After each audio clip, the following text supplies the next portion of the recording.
जय श्री महाकाल। हर हर हर महादेव। दोस्तों, तो आज की कथा जो है जालंधर की पत्नी वृंदा का पतिव्रत धर्म समाप्त करने के लिए भगवान विष्णु जो है जालंधर के घर पहुंचते हैं, जालंधर के राज्य में पहुंचते हैं और वहां क्या करते हैं, एक तपस्वी का वेश बनाते हैं। तो दोस्तों, भगवान नारायण जो है अपनी माया को फैलाते हैं। अब वृंदा को स्वप्न होता है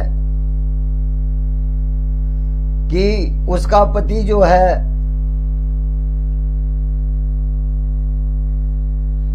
नग्न अवस्था में जो है, संपूर्ण नग्न अवस्था में और भैंस पे सवार होकर के, और उसके गले में जो है काले फूलों की माला पड़ी हुई है, और उसको जो है भयानक दैत्यों ने घेर रखा है।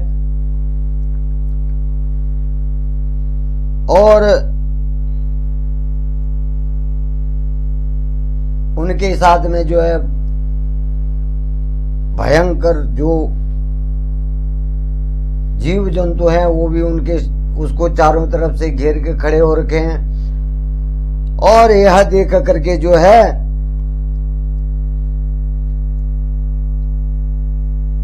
वृंदा स्वप्न में घबरा रही है, और जहां जो है जालंधर खड़ा है वहां जो है अंधकार छा रखा है। वहां चारों तरफ अंधकार छा रखा है, और जालंधर जो है दक्षिणी दिशा की ओर जा रहा है। उस भैंस में सवार होकर के दक्षिणी दिशा की ओर जा रहा है। अब इस दृश्य को जब ये स्वप्न जो है वृंदा देख रही है, तो वृंदा देख रही है कि वो दक्षिण दिशा की ओर जा रहा, और सूर्य में भी उसने जो है छेद देखा। सूर्य नारायण में क्या देखा? छेद देखा। और यह देख करके जो है उसकी आंखें खुल गई, वो भयभीत हो गई। अब जब भयभीत हो गई तो उसकी आंखें खुल गई, उसकी नींद टूट गई। और जब उसकी नींद टूटी तो सूर्य नारायण के उस समय क्या हो रहे थे? उदय हो रहे थे। लेकिन उनमें भी क्या था? ऐसी चमक नहीं थी, ऐसी रोशनी सूर्य नारायण में भी नहीं थी, और उनकी जो उनका प्रकाश था वो धुंध लग रहा था, धुंधला सा लग रहा था। अब यह सब देख करके जो है वृंदा का मन जो है व्याकुल हो उठा, और वो इधर उधर घूमने लगी। वृंदा जो है इधर उधर टहलने लगी। कभी जो है अपने अटारी में चढ़ती, तो कभी जो है छज्जे पर, लेकिन उसका मन शांत नहीं हुआ। अब जो है वो अपने ही भवन के एक जो है एकांत वन, निर्जन जो बगीचा है उसमें चली गई। अंदर उसको घुटन सी होने लगी, तो बाहर जो है वो निर्जन उपवन में चली गई। अब जब वृंदा जो है उस उपवन में गई, उस बगीचे में गई, तो वहां क्या दो शेरमुखी असुर जो हैं उसके पीछे पड़ गए। तो ये क्या था? सारे जो थी भगवान नारायण की माया थी। उन्होंने अपनी माया के जाल में वृंदा को फंसा लिया था। अब वहां अपने छल से उन्होंने 2 शेरमुखी असुर जो है वहां पैदा कर दिए और जो है वो वृंदा की तरफ दौड़ गए। अब वृंदा उनको देख करके भागने लगी। तो वहां पर जब वो भागते भागते आगे गई तो वहां पर एक तपस्वी प्रकट हो गए। उसने देखा यहाँ पर एक तपस्वी हैं और वो उन तपस्वी के पास गई और कहने लगी कि मेरे प्राणों की रक्षा कीजिए।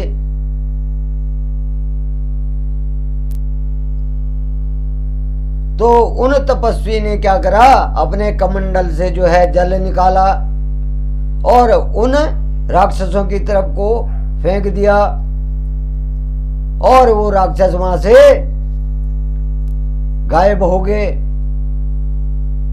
अब इस प्रकार से जो है जब वृंदा ने देखा कि इन तपस्वी में तो ये तपस्वी बड़े तेजस्वी हैं, बड़े ज्ञानी हैं,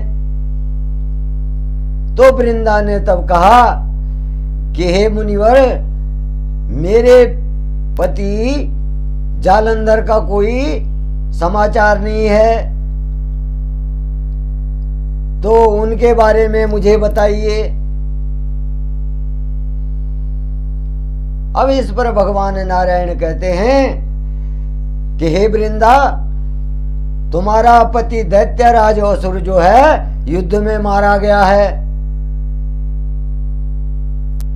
वहां पर भगवान नारायण मुझसे जो है छल कर रहे हैं। वो कह रहे हैं कि तुम्हारा पति जालंधर जो है वो युद्ध में मारा गया है और वो अपनी माया से जो है वहां पर 2 बानरों को वहां पर इशारा करते हैं, तो 2 बानर वहां पर जो है प्रकट हो जाते हैं और वो बानर जो हैं आकाश मार्ग की ओर चल देते हैं और फिर भगवान नारायण इशारा करते हैं। तो जब वो बानर जो है आकाश मार्ग की ओर जाते हैं और वहां जाकर के जो है कहीं जहां युद्ध स्थल है, तो वहां पर जो है भगवान नारायण की माया से जो है जालंधर का कटा हुआ सर प्रकट हो जाता है और वो बानर जो है उस सर को लेकर के वहां भगवान नारायण और वृंदा के पास पहुंच जाते हैं। अब जो है यह देख करके वृंदा जो है बहुत दुखी हो जाती है और जब वृंदा दुखी हो जाती है और वृंदा वहां पर जो है बेहोश हो जाती है और मुनि जब उसको कुछ देर बाद होश आता है तो मुनि से प्रार्थना करने लगती है, उस ऋषि से जो है प्रार्थना करने लगती है कि मेरे पति को जीवित कर दीजिए। वो क्या कहती है कि हे महायोगी, हे तपस्वी, मेरे पति को। अब जो है जब वृंदा वहां पर जोर जोर से रोने लगी और वृंदा उन मुनि से, उन तपस्वी से जो है प्रार्थना करने लगी कि आप मेरे पति को जीवित कर दीजिए। वृंदा जो है उन मुनि से, जो भगवान विष्णु की माया से, भगवान विष्णु जो स्वयं मुनि का भेष धारण, तपस्वी का भेष धारण करके आए थे, तो उनसे प्रार्थना करने लगी कि मेरे पति को जीवन दान दीजिए। तो भगवान विष्णु कहते हैं तपस्वी रूप में कि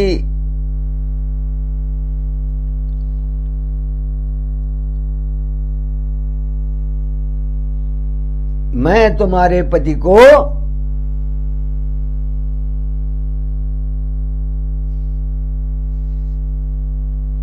जीवन दान नहीं दे सकता, क्योंकि जालंधर का वध जो है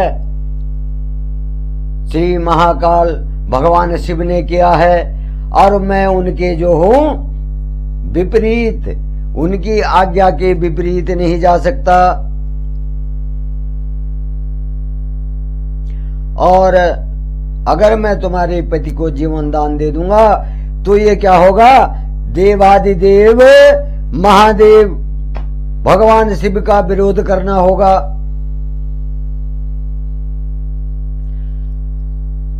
अब इस प्रकार से जो है भगवान नारायण बिंदा से कहते हैं, लेकिन वो कहते हैं कि ठीक है, फिर भी मैं तुम्हारे पति को जीवन दान दूंगा। अब क्या हुआ कि भगवान नारायण ने जो है उस कटे हुए सर पे अपने कमंडल से जल निकाल करके छिड़क दिया और उसके अंदर स्वयं प्रवेश कर दिया, क्योंकि वृंदा एक पतिव्रता नारी थी और उसका पतिव्रत धर्म खत्म करना था, क्योंकि उसी के सतीत्व से जो है जालंधर, उसके पतिव्रता धर्म से ही जो है जालंधर की रक्षा हो रही थी। वही पतिव्रत धर्म जो है उसी के पति की रक्षा कर रहा था। इसलिए जो है वो जो है सूक्ष्म रूप से जालंधर के शरीर में घुस गए और वो तपस्वी जो है वहां से फिर अंतर्ध्यान हो गए, क्योंकि वो तो उसके शरीर में घुस गए। अब इस प्रकार से जालंधर को जीवन दान देकर के वो अंतर्ध्यान हो गए और अपने पति को जीवित देख करके वृंदा बहुत खुश हुई और वो जो है भगवान विष्णु को जालंधर समझ करके उसके गले लग गई। अब जब उसके गले लग गए तो काफी समय तक जो है भगवान विष्णु अपना छद्म रूप भेष धारण करके जालंधर की पत्नी के साथ में छद्म रूप धारण, जालंधर का रूप धारण करके जो है उसकी पत्नी के साथ में जो है विचरण करने लगे, रहने लगे। अब दोस्तों छल हमेशा छुपता नहीं है, किसी न किसी दिन जो है प्रकट हो जाता है। और वो तो पतिव्रता स्त्री थी, तपस्विनी थी। अब एक दिन जो है वृंदा को भगवान नारायण की असलियत जो है पता चल जाती है कि ये मेरे पति नहीं, ये तो स्वयं श्री हरि विष्णु हैं। अब इस प्रकार से जब वृंदा को पता हो जाता है तो वृंदा श्री हरि विष्णु से कहती हैं कि हे विष्णु, मैं अब किस मुख से अपने पति के सामने जाऊंगी, क्योंकि तुमने मेरा पतिव्रत धर्म जो है खत्म कर दिया है, नष्ट कर दिया है, और मैं किस मुंह को लेकर के अपने पति के सामने जाऊंगी।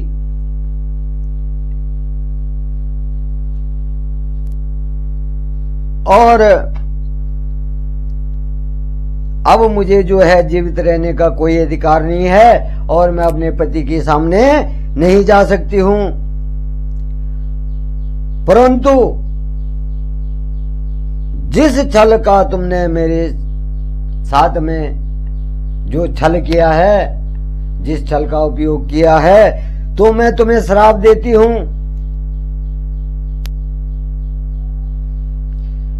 मैं तुम्हें श्राप देती हूं कि जिन राक्षसों के द्वारा तुमने मुझे डरा कर मेरा विश्वास जीता है, जो छल तुमने मेरे साथ किया है और अपने छल से जो है जो राक्षस तुमने प्रकट किए और मेरे को डराया है, वही राक्षस तुम्हारी पत्नी को, वही राक्षस क्या करेंगे, तुम्हारी पत्नी का हरण करेंगे।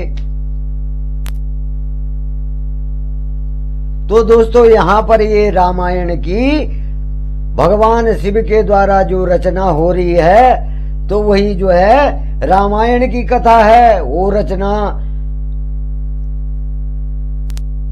कई हजारों वर्ष पहले हो चुकी है। तो यहां पर वृंदा भगवान नारायण को श्राप देती हैं कि जिन राक्षसों के द्वारा मुझे डराया गया है, वही राक्षस जो है तुम्हारी पत्नी का हरण करेंगे और जो बानर मेरे पति के इस तुम्हारे छल के द्वारा जो सिर लाए हैं, तो वही बानर जो हैं जब तुम अपनी पत्नी वियोग में रहेंगे तो यही बानर जो हैं तुम्हारी सहायता करेंगे। तो साथियों देखिए, रामायण में भी जो है रावण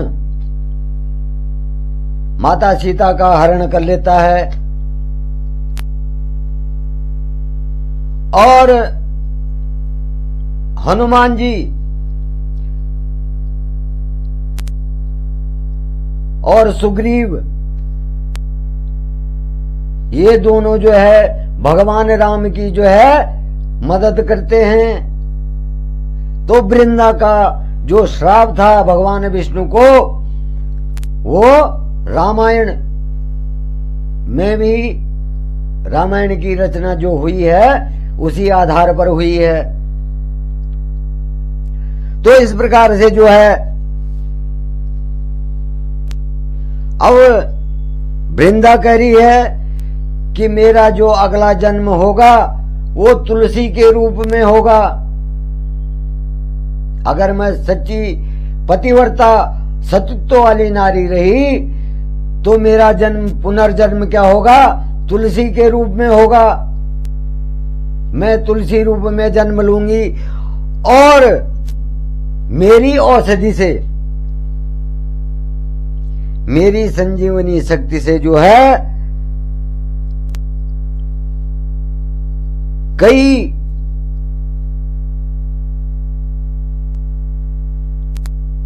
रोगों का उपचार होगा और जो है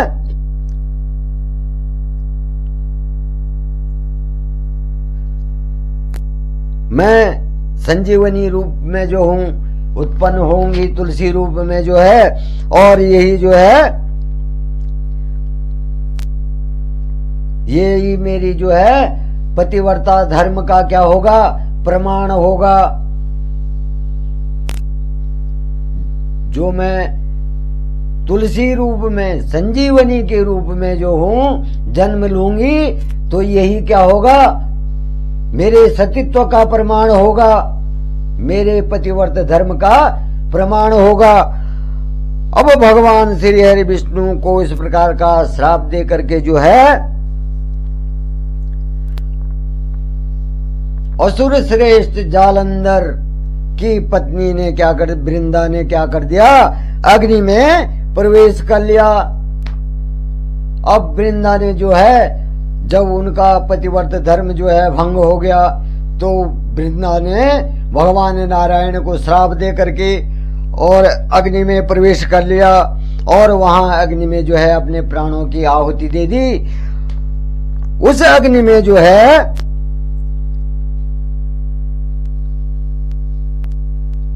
जब वृंदा समा गई, अपने प्राणों की, अपने